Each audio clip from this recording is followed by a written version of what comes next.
ओम शांति। 13 जून 2025। बाबा के महावाक्य। मीठे बच्चे, इस बेहद के खेल में तुम आत्मा रूपी एक्टर पार्टधारी हो। तुम्हारा निवास स्थान है स्वीट साइलेंस होम, जहां अब जाना है। प्रश्न: जो ड्रामा के खेल को यथार्थ रीति जानते हैं, उनके मुख से कौन से शब्द नहीं निकल सकते हैं? उत्तर: यह ऐसा नहीं होता था तो ऐसे होता। यह होना नहीं चाहिए। ऐसे शब्द ड्रामा के खेल को जानने वाले नहीं कहेंगे। तुम बच्चे जानते हो, यह ड्रामा का खेल जो मिसल फिरता रहता है। जो कुछ होता है सब ड्रामा में नूंद है, कोई फिक्र की बात नहीं है। ओम शांति। बाप जब अपना परिचय बच्चों को देते हैं तो बच्चों को अपना परिचय भी मिल जाता है। सब बच्चे बहुत समय देही अभिमानी होकर रहते हैं। देही अभिमानी हो तो बाप का यथार्थ परिचय हो, परंतु ड्रामा में ऐसे है नहीं। भल कहते भी हैं भगवान गॉड फादर है, रचता है, परंतु जानते नहीं है। शिवलिंग का चित्र भी है, परंतु इतना बड़ा तो वह है नहीं। यथार्थ रीति ना जानने के कारण बाप को भूल जाते हैं। बाप है भी रचता, जरूर रचेंगे भी नई दुनिया, तो जरूर हम बच्चों को नई दुनिया की राजधानी का वर्षा होना चाहिए। स्वर्ग का नाम भी भारत में मशहूर है, परंतु समझते कुछ भी नहीं। कहते हैं फलाना मरा स्वर्ग पधारा। अब ऐसे कभी होता है क्या? अभी तुम समझते हो हम सब तुच्छ बुद्धि थे। नंबरवार तो कहेंगे ना। मुख्य के लिए ही समझानी है कि मैं इनमें आता हूँ बहुत जन्मों वाले अंतिम शरीर में। यह है नंबर 1। बच्चे समझते हैं अभी हम उनके बच्चे ब्राह्मण बन गए। ये सब हैं समझ की बातें। बाप इतने समय से समझाते ही रहते हैं, नहीं तो सेकंड की बात है बाप को पहचानना। बाप कहते हैं मुझे याद करेंगे तो तुम्हारे विकर्म विनाश होंगे। निश्चय हो गया, फिर कोई भी बात में प्रश्न आदि उठ नहीं सकता।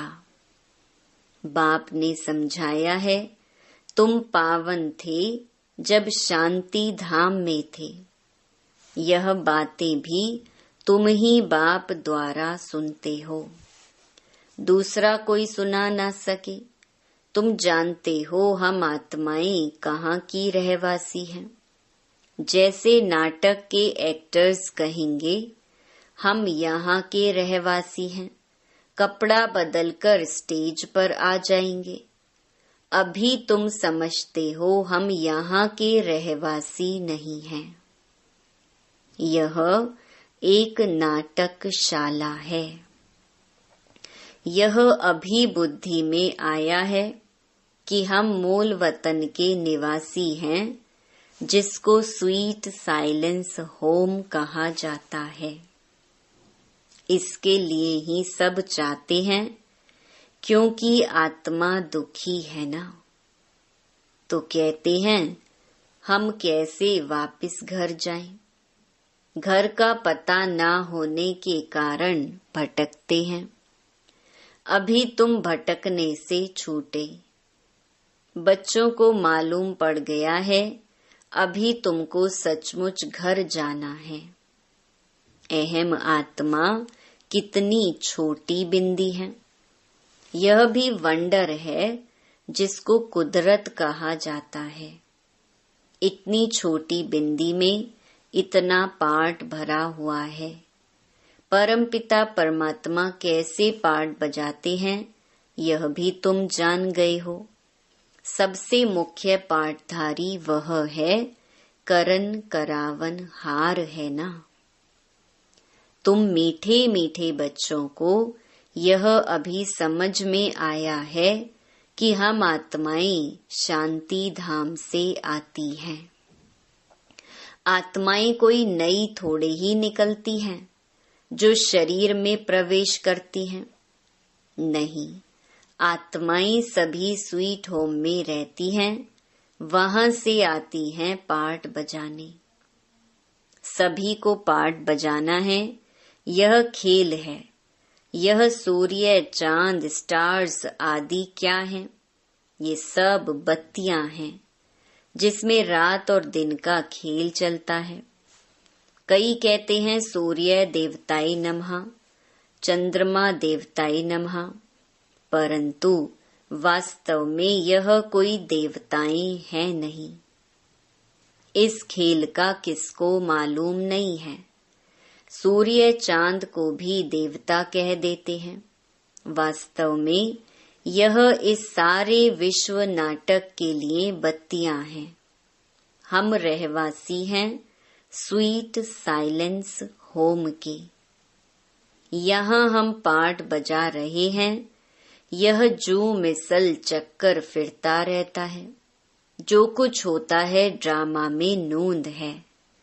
ऐसे नहीं कहना चाहिए कि ऐसे नहीं होता था तो ऐसे होता।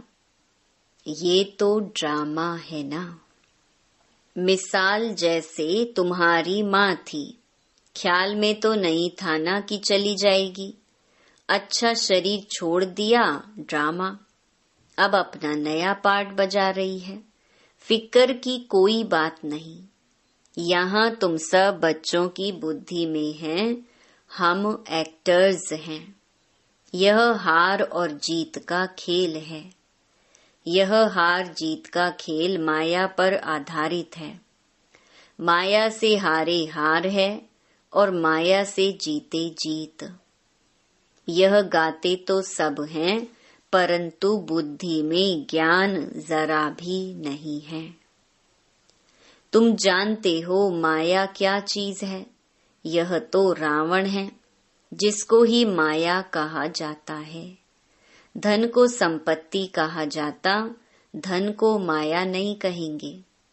मनुष्य समझते हैं इनके पास बहुत धन है, तो कह देते माया का नशा है। लेकिन माया का नशा होता है क्या? माया को तो हम जीतने की कोशिश करते हैं, तो इसमें कोई भी बात में संशय नहीं उठना चाहिए। कच्ची अवस्था होने के कारण ही संशय उठता है। अभी भगवानुवाच है, किसके प्रति? आत्माओं के प्रति। भगवान तो जरूर शिव ही चाहिए जो आत्माओं प्रति कहे। श्री कृष्ण तो देहधारी है, वह आत्माओं प्रति कैसे कहेंगे? तुमको कोई देहधारी ज्ञान नहीं सुनाते हैं। बाप को तो देह है नहीं, और तो सबको देह है। जिनकी पूजा करते हैं उनको याद करना तो सहज है। ब्रह्मा विष्णु शंकर को कहेंगे देवता, शिव को भगवान कहते हैं। ऊंच ते ऊंच भगवान, उनको देह है नहीं। यह भी तुम जानते हो। जब मूल वतन में आत्माएं थीं, तो तुमको देह थी नहीं, तुम आत्माएं थी। यह बाबा भी आत्मा है। सिर्फ वह परम है, इनका पाठ गाया हुआ है। पाठ बजाकर गए हैं तब ही पूजा होती है, परंतु एक भी मनुष्य नहीं जिसको यह मालूम हो 5000 वर्ष पहले भी परमपिता परमात्मा रचता आया था। वह है ही हेवनली गॉड फादर। हर 5000 वर्ष बाद कल्प के संगम पर वह आते हैं, परंतु कल्प की आयु लंबी चौड़ी कर देने से सब भूल गए हैं। तुम बच्चों को बाप बैठ समझाते हैं, तुम खुद कहते हो बाबा हम आपसे कल्प कल्प मिलते हैं और आपसे वर्षा लेते हैं, फिर कैसे गवाते हैं? यह बुद्धि में है। ज्ञान तो अनेक प्रकार के हैं, परंतु ज्ञान का सागर भगवान को ही कहा जाता है। अब यह भी सब समझते हैं विनाश होगा जरूर। आगे भी विनाश हुआ था, कैसे हुआ था यह किसको भी पता नहीं है। शास्त्रों में तो विनाश के बारे में क्या क्या लिख दिया है। पांडव और कौरवों की युद्ध कैसे हो सकती? अभी तुम ब्राह्मण हो संगम युग पर। ब्राह्मणों की तो कोई लड़ाई है नहीं। बाप कहते हैं तुम हमारे बच्चे हो, नॉन वायलेंस, डबल अहिंसक। अभी तुम निर्विकारी बन रहे हो। तुम ही बाप से कल्प कल्प वर्षा लेते हो, इसमें कुछ भी तकलीफ की बात नहीं। नॉलेज बड़ी सहज है। 84 जन्मों का चक्कर तुम्हारी बुद्धि में है। अभी नाटक पूरा होता है, बाकी थोड़ा टाइम है। तुम जानते हो अभी ऐसा समय आने वाला है जो साहूकारों को भी अनाज नहीं मिलेगा, पानी नहीं मिलेगा। इसको कहा जाता है दुख के पहाड़, खूने नाहिक खेल है ना। इतने सब खत्म हो जाएंगे। कोई भूल करते हैं तो उनको दंड मिलता है। इन्होंने क्या भूल की है? सिर्फ एक ही भूल की है जो बाप को भूले हैं। तुम तो बाप से राजाई ले रहे हो, बाकी मनुष्य तो समझते हैं मरे कि मरे। महाभारत लड़ाई थोड़ी भी शुरू हुई तो मर जाएंगे। तुम तो जीते हो ना। तुम ट्रांसफर होकर अमर लोक में जाते हो इस पढ़ाई की ताकत से। पढ़ाई को सोर्स ऑफ इनकम कहा जाता है। शास्त्रों की भी पढ़ाई है, उससे भी इनकम होती है, परंतु वह पढ़ाई है भक्ति की। अब बाप कहते हैं मैं तुमको इन लक्ष्मी नारायण जैसा बनाता हूँ। तुम अभी स्वच्छ बुद्धि बनते हो। तुम जानते हो हम ऊंच ते ऊंच बनते हैं, फिर पुनर्जन्म लेते लेते नीचे उतरते हैं। नए से पुराना होता है, सीढ़ी जरूर उतरनी पड़े ना। अभी सृष्टि की भी उतरती कला है। चढ़ती कला थी तो इन देवताओं का राज्य था, स्वर्ग था। अभी नरक है। अभी तुम फिर से पुरुषार्थ कर रहे हो स्वर्गवासी बनने के लिए। बाबा बाबा करते रहते हो, ओ गॉड फादर कह पुकारते हैं, परंतु यह थोड़े ही समझते कि वह आत्माओं का बाप ऊंच ते ऊंच है। हम उनके बच्चे फिर दुखी क्यों? अभी तुम समझते हो दुखी भी होना ही है। यह सुख दुख का खेल है ना। जीत में सुख है, हार में दुख है। बाप ने राज्य दिया, रावण ने छीन लिया। अभी तुम बच्चों की बुद्धि में हैं, बाप से हमको स्वर्ग का वर्षा मिलता रहता है। बाप आया हुआ है, अभी सिर्फ बाप को याद करना है तो पाप कट जाए। जन्म जन्मांतर का सिर पर बोझा है ना, यह भी तुम जानते हो।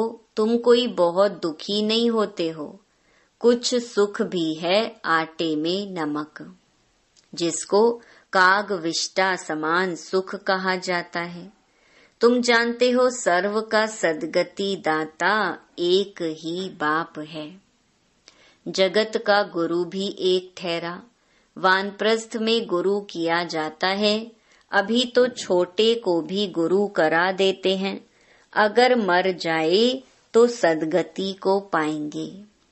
बाप कहते हैं वास्तव में किसको भी गुरु नहीं कह सकते। गुरु वह जो सद्गति दे, सद्गति दाता तो एक ही है। बाकी क्राइस्ट, बुद्ध आदि कोई भी गुरु नहीं। वे आते हैं तो सबको सद्गति मिलती है क्या? क्राइस्ट आया, उनके पीछे सब आने लगे। जो भी उस धर्म के हैं, फिर उनको गुरु कैसे कहेंगे, जबकि ले आने लिए निमित्त बने हैं। पतित पावन एक ही बाप को कहते हैं, वह सबको वापस ले जाने वाला है। स्थापना भी करते हैं, सिर्फ सबको ले जाएं तो प्रलय हो जाए। प्रलय तो होती नहीं। सर्व शास्त्रमयी शिरोमणि श्रीमद् भगवत गीता गाई हुई है। गायन है यदा यदा ही धर्मस्य ग्लानिर्भवति भारत। भारत में ही बाप आते हैं। स्वर्ग की बादशाही देने वाला बाप है, उनको भी सर्वव्यापी कह देते हैं। अभी तुम बच्चों को खुशी है कि नई दुनिया में सारे विश्व पर एक हमारा ही राज्य होगा। उस राज्य को कोई छीन नहीं सकता। यहाँ तो टुकड़े टुकड़े पर आपस में कितना लड़ते रहते हैं। तुमको तो मजा है, खगियां मारनी है। कल्प कल्प बाबा से हम वर्षा लेते हैं तो कितनी खुशी होनी चाहिए। बाप कहते हैं मुझे याद करो, फिर भी भूल जाते हैं। कहते हैं बाबा योग टूट जाता है। बाबा ने कहा है योग अक्षर निकाल दो, वह तो शास्त्रों का अक्षर है। बाप कहते हैं मुझे याद करो।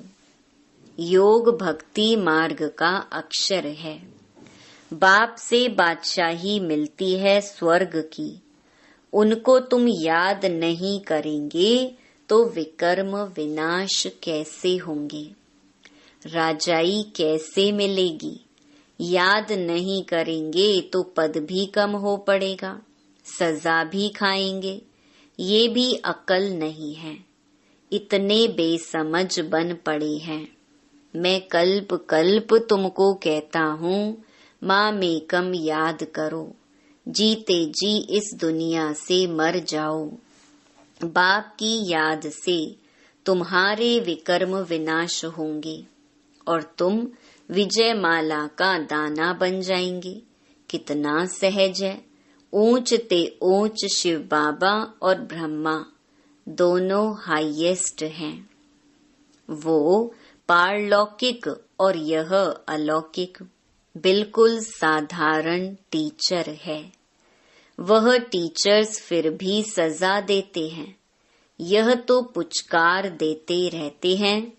कहते हैं मीठे बच्चे बाप को याद करो, सतो प्रधान बनना है।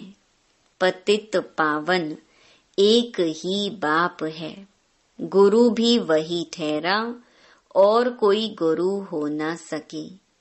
कहते हैं बुद्ध पार निर्वाण गया।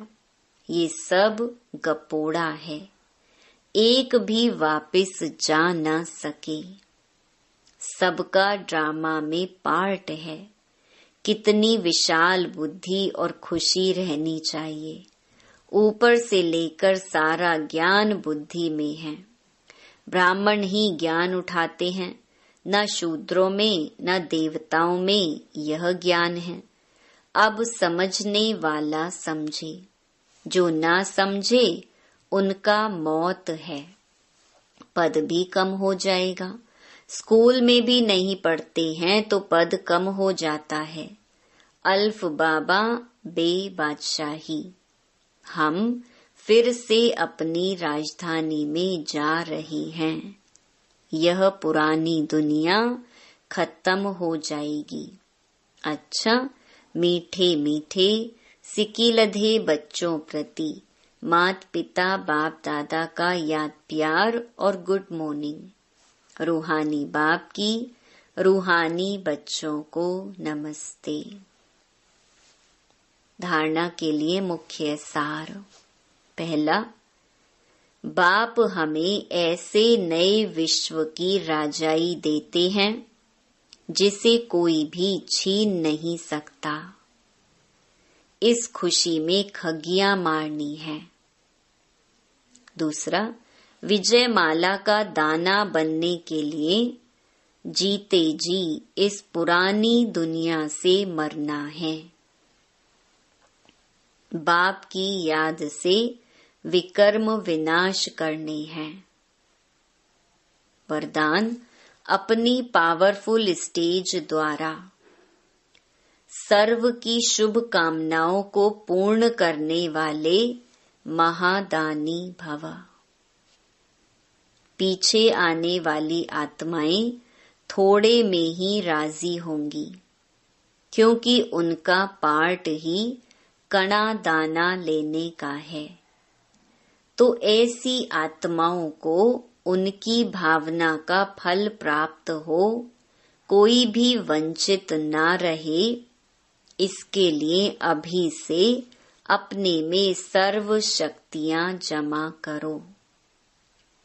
जब आप अपनी संपूर्ण पावरफुल महादानी स्टेज पर स्थित होंगे तो किसी भी आत्मा को अपने सहयोग से महादान देने के कर्तव्य के आधार से शुभ भावना का स्विच ऑन करते ही नजर से निहाल कर देंगी। स्लोगन, सदा ईश्वरीय मर्यादाओं पर चलते रहो तो मर्यादा पुरुषोत्तम बन जाएंगे। अव्यक्त इशारे। आत्मिक स्थिति में रहने का अभ्यास करो, अंतर्मुखी बनो। जब सेवा की स्टेज पर जाते हो तो यह अनुभव होना चाहिए कि यह आत्माएं बहुत समय के अंतर्मुखता की रूहानियत की गुफा से निकलकर सेवा के लिए आई हैं। तपस्वी रूप दिखाई दे, बेहद के वैराग्य की रेखाएं सूरत से दिखाई दे। जितना ही अति रुहाब उतना ही अति रहम।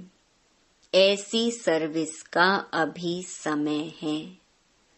अच्छा, ओम शांति।